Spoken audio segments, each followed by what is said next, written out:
In this video, I'm going to talk about how the power of now changed my life. The Power of Now is a book that was written by Eckhart Tolle. And in this book, he describes certain methods, techniques, ancient techniques that were used by Buddha and other enlightened beings on a way of being, a way of living and experiencing life. Um, I had a heart attack in February. That was about 3 months ago, on February 10th. And I didn't realize that I was having a heart attack. I woke up, I had, some pain in my chest. It was kind of like a pressure. And I figured it was probably indigestion or something like that. And, I sat up, tried to do everything I could to get the pain to be alleviated. And I had difficulty breathing. My breathing was real shallow, and I had no idea I was having a heart attack. Um, Eventually, after just not being able to go back to sleep and sitting up in my bed, my wife finally said, "Hey, we gotta go to the emergency room." So we get in the car, we go to the emergency room. All the while we're going there, I'm thinking, this isn't going to be anything serious. They're going to probably, you know, give me something for indigestion or something like that. And so we go in, and the hospital staff, they take me back into the back right away because I'm having chest pains. And they hook me up to the machine. They do their tests, and everything's kind of business as usual. That's the general attitude of everybody. Uh, Not that they were being negligent; they were just it wasn't at that point an emergency situation. But a couple minutes into the test, I noticed everybody starts moving fast. They're talking fast, running, uh, they're talking loudly. Hey, we need to get this, we need to get that. And that was the moment that I realized this was a serious situation. The doctor comes in. She tells me, "Hey, we think you're having a heart attack." Um, and she kind of explains what needs to happen next. And in that moment, I was surprised that I wasn't afraid. I didn't feel any fear. Um, I felt sort of a calmness about the situation. And in my mind, there was really only two possibilities: either I'm going to make it or I'm not going to make it.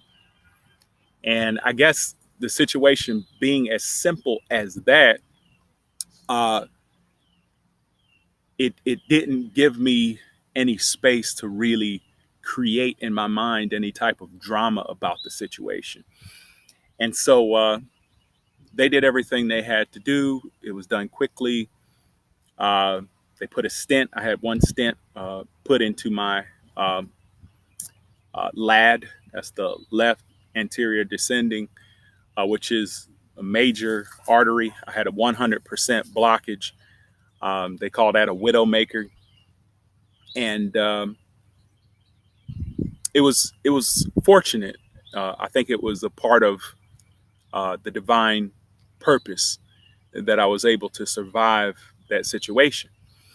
And although I experienced in that moment a certain level of spiritual connection, I wasn't convinced of any need in my life to make a major spiritual change. Basically, for the past, uh, wow, probably 12 years, I haven't had any type of religion at all. I probably identified most closely to being agnostic. And I had a horrible, I won't say the whole experience was horrible. I had a previous experience in a religion, in Mormonism, actually.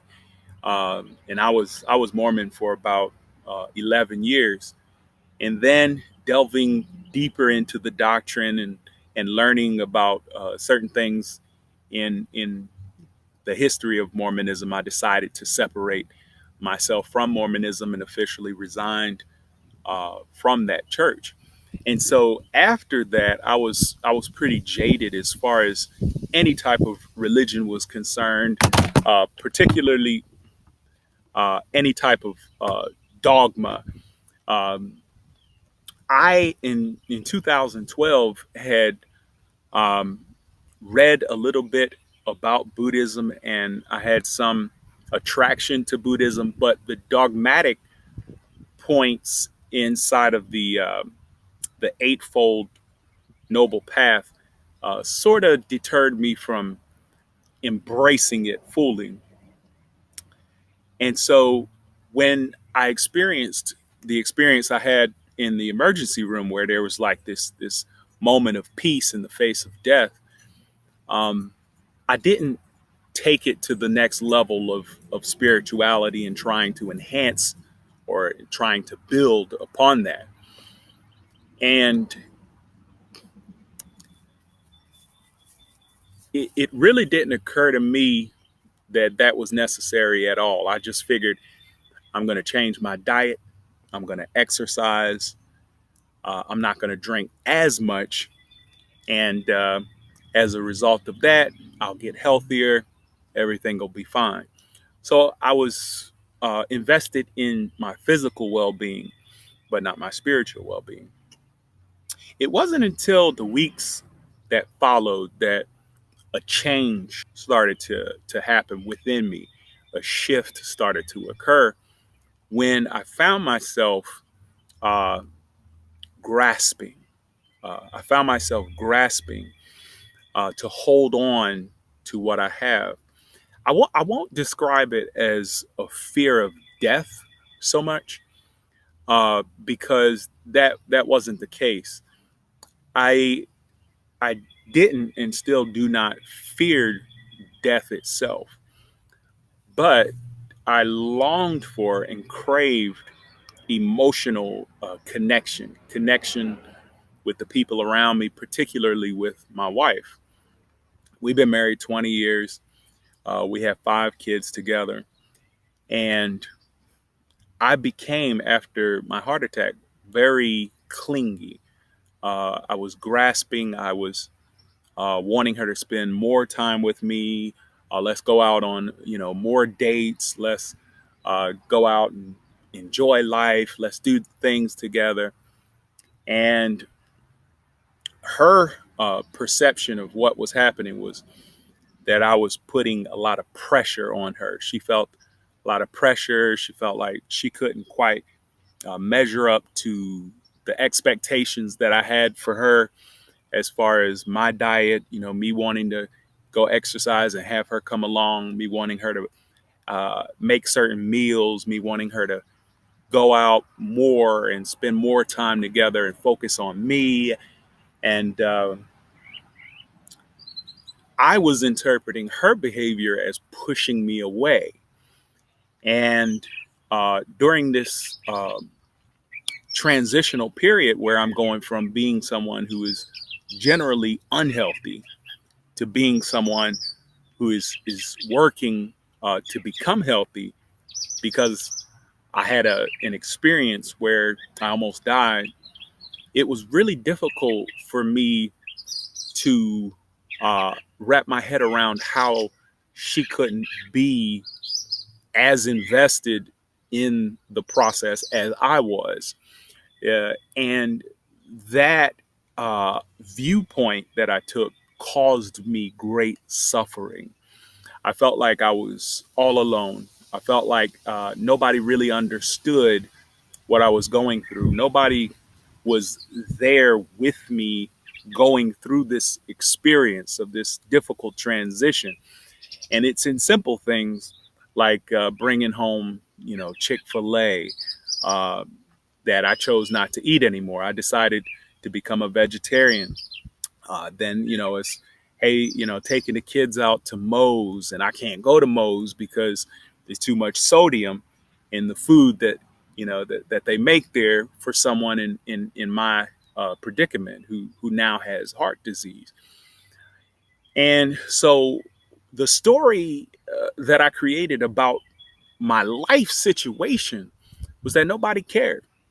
Nobody could understand what I was going through, and that I was all alone in this situation. And that story that I was telling myself created intense suffering, mentally, psychologically, emotionally. I'm just going through this drama. So we went to therapy. We started going to therapy. The therapist is trying to work through this stuff. And, I'm telling the therapist, hey, she can't do this and she doesn't do that. And she's telling the therapist he doesn't do this and he's too needy. He needs me to do this and I can never meet his expectations.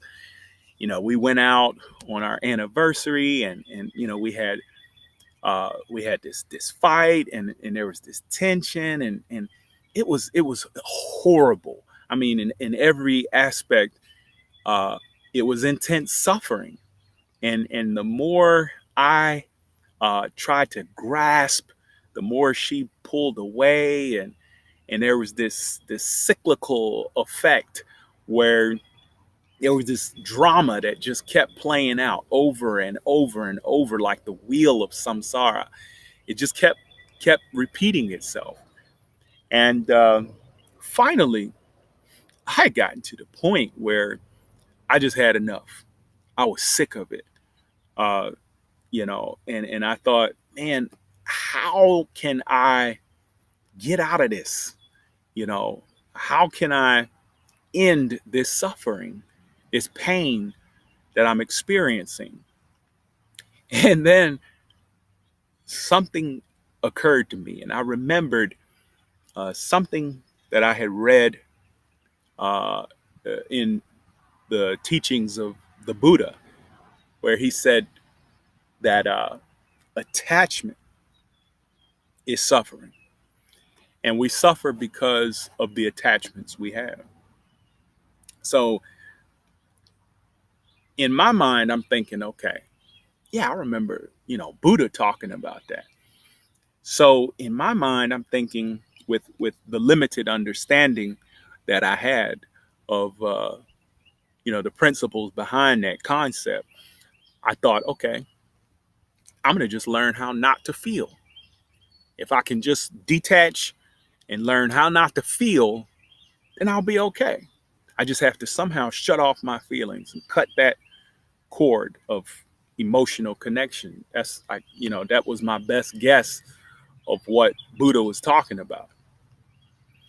And so I started doing some reading and doing some searches on YouTube, learning about attachment, suffering, and I came across this audiobook called The Power of Now. And I didn't have any intention of becoming spiritual or anything like that. Uh, I just wanted to figure out how to stop feeling the pain that I was feeling. But when I started to listen to Eckhart Tolle describe and explain how suffering works and how attachment works and how uh, our identification with the egoic self is what causes us to suffer. The way he breaks it down is very clear. Some parts of it are repetitive, but coming from a different perspective in order to ensure that the reader or the listener is getting a well-rounded understanding of the principles that he's actually teaching. And the biggest thing that stood out to me, the thing that made the most impression on me, was when he talked about disidentification with thoughts. Now, disidentification with thoughts, with thinking, is the process of, first of all, becoming aware of what thoughts are going on in the background of your mind. So when you become cognizant of the thoughts that are running in the background and you look at them as an observing presence, not as, hey, those are my thoughts. You don't look at it like that. You don't look at it as, oh, those thoughts are me. You don't look at it as, oh, yeah, I'm going to believe everything that I'm thinking right now. You don't do that. You look at the thoughts objectively as the observing presence. Don't judge them. Don't try to resist them. You just let them do their thing, and you just observe it. Now, listen, you might understand that intellectually. You might understand that conceptually, but until you understand that experientially, you don't fully understand it. I'm going to tell you something. So when I was going through all that suffering, I was drinking alcohol every night. Every night. Before my heart attack, I was 227 pounds. I was 227 pounds when I had my heart attack. I ate whatever I wanted. I drank all the time. Okay. I was I was alcohol dependent. And I had been in that state for probably 8 years easy, maybe more, where I'm just always drinking, you know. And when I understood experientially by putting it into practice, this whole concept of disidentification with thoughts, believe me when I tell you, what, don't believe me.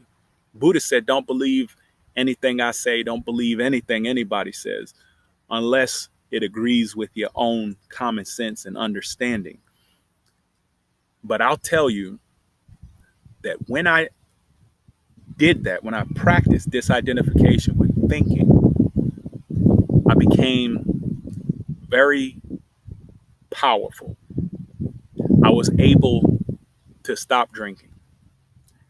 I bought a bottle of wine uh, about maybe 3-4 weeks ago, and I haven't touched it. It's just sitting there. Now you think about that. I used to drink a bottle of wine.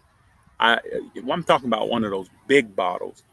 I don't know how many ounces it is, but I would go every other day to the store and get a bottle of wine because I was going through them that fast, that easy.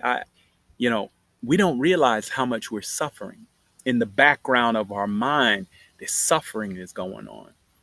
And we think, oh, this is just normal life. You go to work, you come home, you fight, you make up, you know, and that's just normal suffering. Well, it is normal for the majority of people, for people who are going through the human experience, who are totally identified with their own thoughts.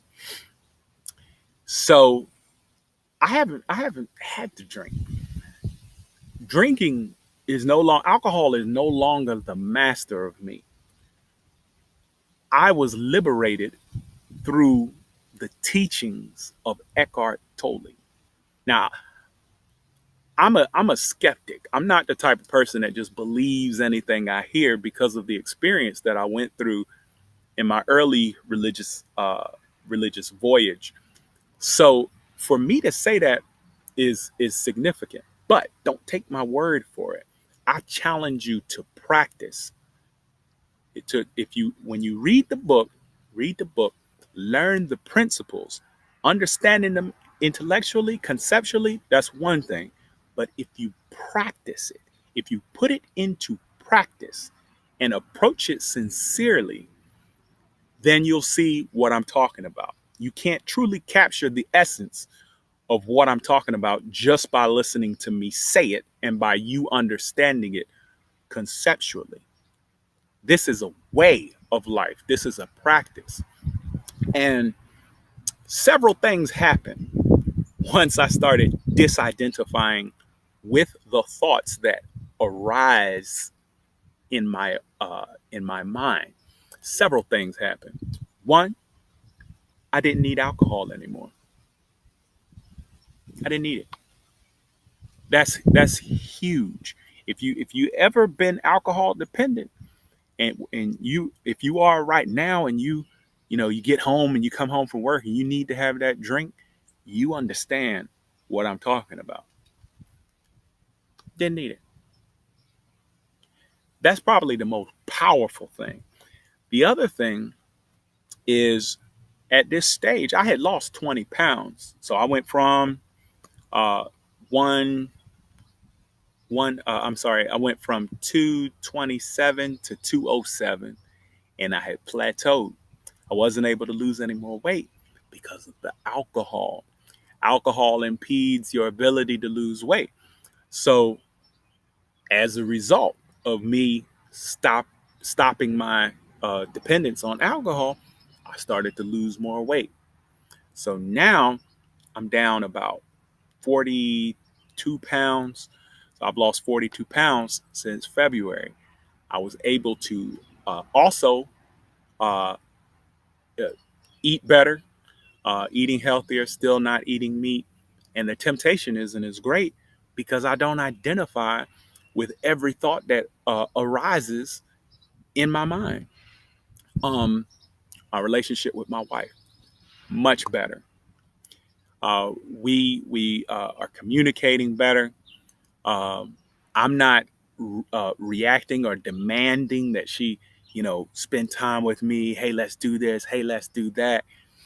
Uh, we're having discussions about the difference between attachment and love, and my perspective. And I'm still growing in the perspective of understanding. Okay, what does real love look like? Not this attachment stuff, because before I was attached.